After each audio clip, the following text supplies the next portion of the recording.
On my kicker tonight, it must be found sad and tragic that Kenya always somehow finds itself on the same spot.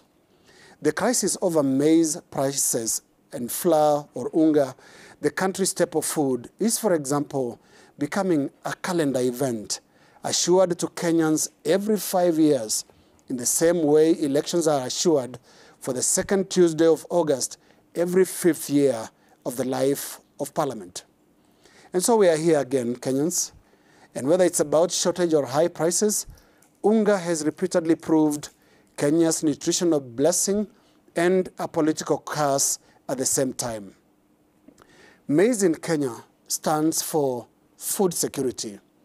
Every time there is shortage of maize flour or when prices makes access to unga impossible, Kenya usually teeters on the brink of a national disaster. And that is where we are today. And as a result, the government has been forced to take some drastic measures to make unga available and affordable. But Kenyans must be frustrated by the cycle of dependency on emergency measures to access their staple food. And frustrated they ought to be because maize is among one of the most mishandled national commodities. Maize in Kenya is a political crop with a history of providing a platform for big-time corruption trainees. The National Cereals and Produce Board, NCPB, throughout its history, all the way back to its Maize Board of Kenya predecessor, has been associated with, ironically, shortage of unga. Political analysts have often argued that some of the cases of shortage of unga are actually choreographed to serve certain political objectives. In dry lands, for example, unga was traded for votes. At the so-called strategic food reserves, shortage is said to be informed by interests of profiteering individuals in or with access to government. The maize sector, and particularly the importation of the product, is said to have created scores of millionaires in this country. They thrive on shortages. They scavenge on the crisis and sell maize to government, usually at exorbitant prices. It is said this cycle repeats itself every 5 years, making maize the political curse it is considered today.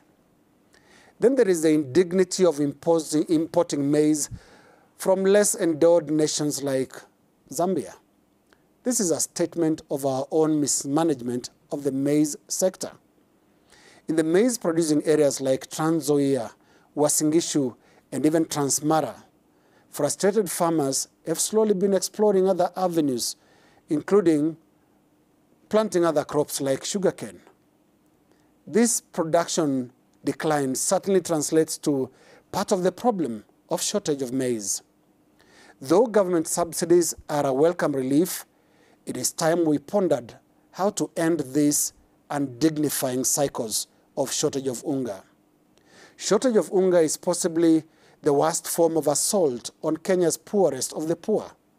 Unga must be every Kenyan's irreducible minimum. As a staple food, maize should be a zone of zero games. Indeed, I am reminded of the special place of onions in the national life of India. Onion is such a respected and revered staple in India that successive local and national governments have learned not to play games with. I think it's about time that Kenya took the same route. And that is my kicker.